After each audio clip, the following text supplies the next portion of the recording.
हाय। Recently जब पूरी दुनिया कोविड-19 की महामारी से गुजर रही थी तब शायद सभी ने एक चीज तो रियलाइज की होगी और वो है हेल्थ केयर सेक्टर की importance. Hospitals, medicine, doctors, nurses. इस पीरियड में हमें ये रियलाइज हो गया कि चाहे हम कितने ही टेक्नोलॉजिकली एडवांस्ड हो जाएं, हमारे देश के हेल्थ केयर सेक्टर का स्ट्रॉन्ग होना बहुत जरूरी है और इंडिया ने अपने पोटेंशियल को पूरी दुनिया के सामने रखने में कोई कमी नहीं छोड़ी है। हमने बार बार ये प्रूव किया है कि हम हेल्थ केयर में भी किसी और देश से कम नहीं है। इतनी बड़ी इंडियन हेल्थ केयर इंडस्ट्री को आप ध्यान से देखेंगे तो उसमें एक छोटा सा हिस्सा है डायग्नोस्टिक्स का।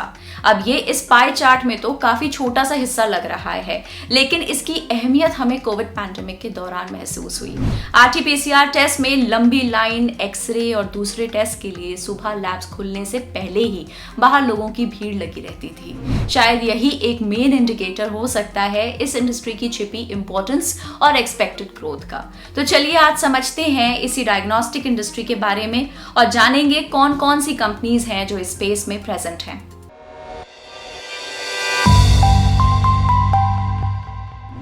अगर डायग्नोस्टिक्स लैब बिजनेस की बात करें तो इन्हें हम मेनली दो हिस्सों में डिवाइड कर सकते हैं। एक है पैथोलॉजी बिजनेस और दूसरा है रेडियोलॉजी बिजनेस। अब आपने अक्सर टेस्ट करवाते टाइम ये दोनों ही नाम जरूर सुने होंगे, पैथोलॉजी और रेडियोलॉजी। सिंपल लैंग्वेज में समझने के लिए जितने भी इमेजिंग टेस्ट होते हैं जैसे कि x ray, CT scan, ultrasound, magnetic resonance imaging जिसे आप एमआरआई के नाम से भी जानते होंगे, ये सारे आते हैं रेडियोलॉजी के अंदर। और पैथोलॉजी टेस्ट में वो सारे टेस्ट आते हैं जिनमें प्रॉब्लम को समझने के लिए पेशेंट की बॉडी से कुछ सैंपल लेके टेस्ट या एग्जामिन किया जाता है। फॉर एग्जाम्पल CBC यानी कि कंप्लीट ब्लड काउंट रिपोर्ट्स, जिनके अंदर आपके व्हाइट ब्लड सेल्स यानी कि WBC count, red blood cells यानी कि RBC काउंट, हीमोग्लोबिन वगैरह पता लगता है। लिपिड प्रोफाइल टेस्ट जिसमें आपके कोलेस्ट्रॉल लेवल के बारे में पता लगता है। अब जब हम इस पूरी इंडस्ट्री को दो हिस्सों में डिवाइड करते हैं जो कि है रेडियोलॉजी और पैथोलॉजी, तो अराउंड 58% ऑफ टेस्ट पैथोलॉजी के अंडर कवर होते हैं और 42% टेस्ट रेडियोलॉजी के अंडर कवर होते हैं। तो बेसिकली पैथोलॉजी का डायग्नोस्टिक स्पेस में ज्यादा मार्केट शेयर है। एक और बात, इंडिया में अधिकतर लोग टेस्ट तब करवाते हैं जब उन्हें कोई हेल्थ इशू फेस करना पड़े, लेकिन कई सारी डेवलप्ड कंट्रीज में रेगुलर बेसिस पे टेस्ट करवाना कॉमन है, जिन्हें प्रिवेंटिव टेस्ट कहते हैं। अब प्रिवेंटिव टेस्ट ज्यादा होने के पीछे मल्टीपल रीजंस हो सकते हैं, जैसे कि लोगों में better health awareness, higher disposable income etcetera. लेकिन एक और फैक्टर है इंश्योरेंस का पेनिट्रेशन, जो इंडिया में काफी लो है। अगर आपने हेल्थ इंश्योरेंस लिया हुआ है तो आप जानते होंगे कि हेल्थ इंश्योरेंस प्रोवाइडर्स अपने कस्टमर्स को फ्री एनुअल चेकअप जैसी फैसिलिटीज देते हैं, जिसमें कई सारे टेस्ट मैंडेटरी होते हैं। तो जैसे जैसे इंडिया में इंश्योरेंस पेनिट्रेशन बढ़ेगा, डायग्नोस्टिक इंडस्ट्री को भी इनडायरेक्टली बूस्ट मिलेगा। इसलिए इस इंडस्ट्री में अभी भी ग्रोथ का काफी स्कोप है। इनफैक्ट फाइनेंशियल ईयर 12 से फाइनेंशियल ईयर 18 के बीच इंडियन डायग्नोस्टिक्स मार्केट 16.4% के CAGR से ग्रो हुआ है और फाइनेंशियल ईयर 18 से फाइनेंशियल ईयर 22 के बीच 11.6% CAGR से।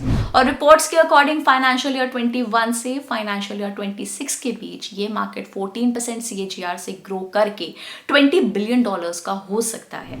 इनफैक्ट कई सारी कंपनीज ने पिछले 5 साल में मोर देन 15% से अपनी सेल्स और प्रॉफिट्स को कंपाउंड किया है।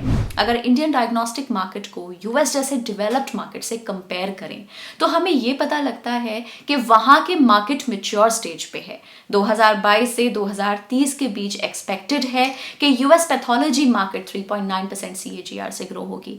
चलिए अब समझते हैं इस इंडस्ट्री से जुड़े प्लेयर्स और बिजनेस मॉडल के बारे में। तो अगर आप कभी पैथोलॉजी लैब्स में ब्लड टेस्ट या फिर दूसरे किसी रीजन से विजिट करते हैं तो आपको देखकर पता लगता होगा कि उनके पास कितनी एडवांस टेक्नोलॉजी वाली मशीन्स होते हैं। आखिर उनकी एक रिपोर्ट पे पेशेंट्स की लाइफ का क्रिटिकल डिसीजन निर्भर करता है। तो जाहिर सी बात है इन मशीन्स की कॉस्टिंग भी तो उतनी ही ज्यादा होती होगी। इनफैक्ट उनके पूरे खर्चे में ऑफिस, उनका स्टाफ, मेंटेनेंस वगैरह में सबसे सिग्निफिकेंट पार्ट शायद ये मशीन्स का होगा। Not exactly shocked. दरअसल ये लैब बिजनेस में यूज होने वाले इक्विपमेंट और मशीन्स के जो मैन्युफैक्चरर्स हैं जैसे कि एबट, वाटर, सीमेंस, रोश वगैरह, वो सब एक यूनिक बिजनेस मॉडल को यूज करते हैं। अगर आपके घर पे एक प्रिंटर है तो आपको पता होगा कि एक प्रिंटर की कॉस्ट उतनी ज़्यादा नहीं होती है, लेकिन कार्ट्रिज की कॉस्ट काफ़ी ज़्यादा होती है। मतलब अगर आपने प्रिंटर लिया है और आप उसे अच्छे से मेंटेन करके लंबे टाइम तक यूज़ करना चाहते हैं तो आपको उस कंपनी से कार्ट्रिज बाय करते रहना पड़ेगा। अब ठीक यही बिजनेस मॉडल पे ये मेडिकल इंस्ट्रूमेंट्स और मशीन्स की कंपनीज भी काम करती हैं। Pathology labs in machine and equipment manufacturers के पास से ये बड़े इंस्ट्रूमेंट्स बहुत ही सस्ते दाम में खरीद पाते हैं। अब ये मशीन्स में कोई भी पर्टिकुलर टेस्ट करने के लिए उन्हें ज़रूरत होती है रिएजेंट्स की। रिएजेंट्स को टेस्ट करने के लिए मशीन में यूज़ किया जाता है। ये रिएजेंट्स भी इन पैथोलॉजी लैब्स को वही कंपनी प्रोवाइड करती है जिन्होंने इन्हें मशीन बेची है। तो फॉर एग्जाम्पल अगर आपके ब्लड का कुछ टेस्ट करना है या फिर आपके कोलेस्ट्रॉल का टेस्ट करवाना है तो उसके लिए कुछ पर्टिकुलर केमिकल यूज़ होता है और ये मेडिकल इक्विपमेंट कंपनीज प्रोवाइड करती हैं। इसके अलावा इक्विपमेंट या मशीन मैन्युफैक्चरर्स इन पैथोलॉजी लैब्स को मशीन्स की मेंटेनेंस या पार्ट्स रिप्लेसमेंट सर्विसेज भी प्रोवाइड करते हैं। अब अगर हम डायग्नोस्टिक इंडस्ट्री को गौर से देखें तो ये अपने आप में काफ़ी फ्रैगमेंटेड इंडस्ट्री है। पूरी इंडस्ट्री का 46% मार्केट शेयर तो सिर्फ स्टैंड अलोन सेंटर्स ने कवर किया हुआ है। मतलब आपकी सिटी में जो लोकल पैथोलॉजी लैब्स ऑपरेट करते हैं, जो किसी हॉस्पिटल या डायग्नोस्टिक चेन के अंडर नहीं आते और स्टैंड अलोन बेसिस पे चलते हैं, वो सबसे ज़्यादा मार्केट शेयर कवर करते हैं। इसके बाद आते हैं हॉस्पिटल बेस्ड लैब्स जो 37% मार्केट शेयर कवर करते हैं। आपने नोटिस किया होगा कि अगर आप किसी बड़े हॉस्पिटल में जाएंगे तो आपको मेडिकल टेस्ट करवाने के लिए हॉस्पिटल के बाहर जाने की ज़रूरत नहीं पड़ती। आपका मेडिकल चेकअप, टेस्ट, मेडिसिन सब कुछ हॉस्पिटल के अंदर ही कवर हो जाता है। और लास्ट में आते हैं डायग्नोस्टिक लैब्स के चेन्स जो 17% मार्केट शेयर कवर करते हैं। ये वो सारी लैब्स हैं जो अपने मल्टीपल सिटीज़ में प्रेजेंट हैं। For example Metropolis health care और डॉक्टर लाल पैथ लैब्स जैसी कंपनीज। इंटरेस्टिंगली इंडिया के 4 सबसे बड़े डायग्नोस्टिक चेन प्लेयर्स यानी कि doctor Lal path labs, Metropolis health care, SRL diagnostics और थायरोकेयर मिला के सिर्फ 6% मार्केट शेयर कवर करते हैं। जबकि USA में मार्केट इतना ज्यादा कंसोलिडेटेड है कि टॉप 3 प्लेयर्स ही close to 60% market share cover करते हैं। इन डायग्नोस्टिक लैब्स का बिजनेस मॉडल काफ़ी सिंपल है। इन कंपनीज के बहुत सारे अलग अलग लोकेशंस में सैंपल कलेक्शन सेंटर्स होते हैं। आप यहाँ पे खुद जाके भी अपना सैंपल दे सकते हैं या फिर ये आपके घर आके भी सैंपल कलेक्ट कर लेते हैं। यहाँ से ये सैंपल रीजनल या फिर नेशनल लैब्स में भेजे जाते हैं। ये लैब्स एक तरह से लॉजिस्टिक्स संभालने का काम करती हैं, जिसमें वो सैंपल का प्रेजर्वेशन, उनको दूसरे लैब्स में भेजने का प्रोसीजर, वहाँ से टेस्ट के रिपोर्ट्स मंगवाना एटसेट्रा जैसे काम देखते हैं। तो बेसिकली ये लैब्स पूरे इकोसिस्टम को मेंटेन करते हैं। वैसे इन कंपनीज के ऑपरेशंस के बेसिस पे हम इनके बिजनेस मॉडल को अलग अलग कैटेगरीज में डिवाइड कर सकते हैं, जैसे कि PPP model, aggregator model, chain model via franchises और दूसरे कुछ जो सिर्फ नीश टेस्ट पे फोकस करते हैं। चलिए इन मॉडल्स को ब्रीफ में समझते हैं। PPP यानी कि पब्लिक प्राइवेट पार्टनरशिप मॉडल के अंदर कंपनी मेनली गवर्नमेंट टेस्ट के टेंडर्स में ही पार्टिसिपेट करती है। कंपनी एक गवर्नमेंट डायग्नोस्टिक टेस्टिंग कॉन्ट्रैक्ट के लिए बिड करती है और सबसे लोएस्ट बिडर को वो कॉन्ट्रैक्ट दिया जाता है। इसमें एक खास बात ये होती है कि डायग्नोस्टिक चेन वही प्राइस चार्ज कर पाती है जो टेंडर के टाइम प्री डिसाइडेड है, और इसका एक पार्ट गवर्नमेंट पे करती है और एक पार्ट पेशेंट्स पे करते हैं। इंडिया में कृष्णा डायग्नोस्टिक्स इस मॉडल का एक अच्छा एग्जाम्पल है। दूसरा मॉडल है एग्रीगेटर मॉडल। ये कंपनीज मेनली अपने कस्टमर्स से सैंपल्स कलेक्ट करती हैं और उन्हें प्रोसेस करने के लिए या तो वो किसी डायग्नोस्टिक चेन के साथ या फिर नेशनली लोकेटेड टेस्टिंग लैब के साथ टाई अप करती हैं। जनरली ये स्ट्रैटेजी ऑनलाइन रिटेलर्स में देखी जाती है जो अपने डीप डिस्काउंट्स के लिए जाने जाते हैं। इस फोटो में देखिए जिसमें अलग अलग डायग्नोस्टिक चेन्स के दिल्ली और मुंबई के प्राइसेस हैं। तो इसमें आप टाटा 1mg के रेट्स देखिए, वो बाकी सभी प्लेयर से काफ़ी कम है। नेक्स्ट है चेन मॉडल, जिसके बारे में हम इस वीडियो में काफी डिस्कस करेंगे। मेट्रोपोलिस हेल्थ केयर और डॉक्टर लाल पैथ लैब्स इसका बेस्ट एग्जांपल है। और आखिर में हैं वो प्लेयर्स जो सुपर स्पेशलाइज्ड टेस्टिंग में इन्वॉल्व होते हैं। ये रीजनल बेसिस पे नॉर्मली पाए जाते हैं और जरूरी नहीं कि इनकी पैन इंडिया प्रेजेंस हो। चलिए अब इंडियन डायग्नोस्टिक प्लेयर्स को थोड़ा डिटेल में देखते हैं। टॉप की प्लेयर्स की बात करें तो ज्योग्राफी के हिसाब से डॉक्टर लाल पैथ लैब्स के की ज्योग्राफिकल एरियाज नॉर्थ और वेस्ट हैं। कंपनी का नॉर्थ से रेवेन्यू कंट्रीब्यूशन अराउंड 55% जितना है, जबकि वेस्ट से 24%। मेट्रोपोलिस हेल्थ केयर के लिए की ज्योग्राफीज वेस्ट और साउथ हैं। कंपनी साउथ से 28% ऑफ टोटल रेवेन्यू जनरेट करती है और वेस्ट से 54%। इसी जगह अगर आप विजया डायग्नोस्टिक्स को देखते हैं तो उनका 93% रेवेन्यू साउथ से आता है। फाइनली एसआरएल का रेवेन्यू फेयरली डाइवर्सिफाइड है अक्रॉस द नेशन। अब रेवेन्यू और स्केल ऑफ बिजनेस की बात करें तो clearly doctor Lal PathLabs leader है, लेकिन जब मार्जिन्स की बात आती है तो थायरोकेयर टेक्नोलॉजीज इंडस्ट्री में सबसे बेहतरीन मार्जिन्स एंजॉय करता है। चलिए अब इस सेक्टर से जुड़े चैलेंजेस को समझते हैं। Doctor Lal path labs, Krishna diagnostics, Metropolis, Vijaya diagnostic और थायरोकेयर जैसी डायग्नोस्टिक कंपनीज के लिए 2022 काफी डिफिकल्ट रहा है, स्पेशली अगर हम उनके 2021 के स्ट्रॉन्ग रन से कंपेयर करें तो। और इसका सीधा कोरिलेशन इस बात से है कि 2022 में कोविड-19 की टेस्टिंग बहुत कम हो गई थी। ये तो जाहिर सी बात है कि पैंडेमिक का फियर कम होता जा रहा है। जो कोविड के नए वेरिएंट्स हैं वो भी पहले के मुकाबले माइल्ड हैं।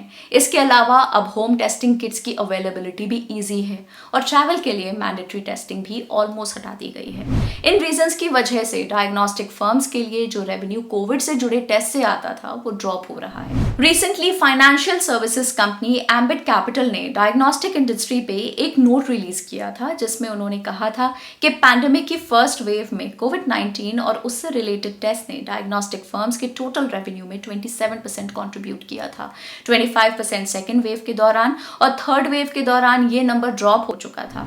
यानी कि टाइम के साथ साथ डायग्नोस्टिक कंपनीज का कोविड रेवेन्यू ड्रॉप होता जा रहा है। ऊपर से डायग्नोस्टिक कंपनीज का रेवेन्यू ग्रोथ अभी तक प्री पैंडेमिक लेवल्स पे नहीं आया है।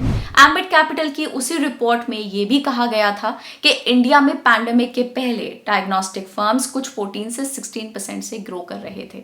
हालांकि करंटली ये ग्रोथ रेट कुछ 8 से 10% के बीच है।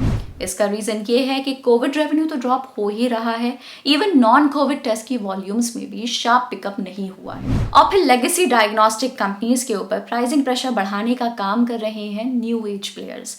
याद कीजिए टाटा 1mg का example.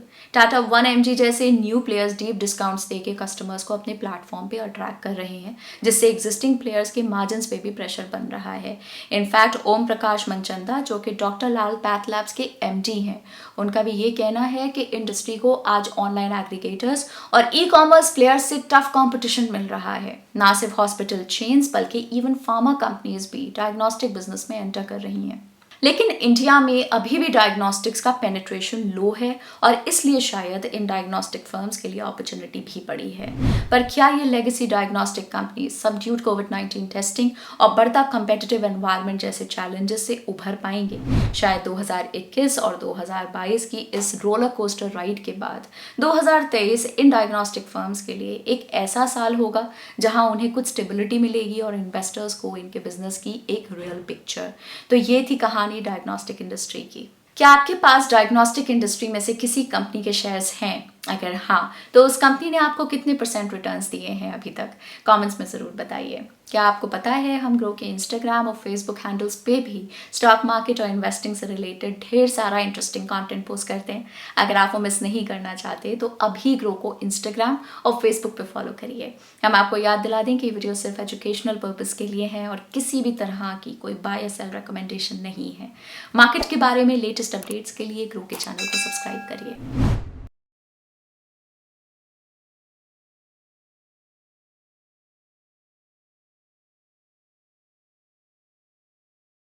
Investment in securities market are subject to market risks. Read all the related documents carefully before investing. Please read the risk disclosure documents carefully before investing in equity shares, derivatives, mutual fund, and or other instruments traded on the stock exchanges.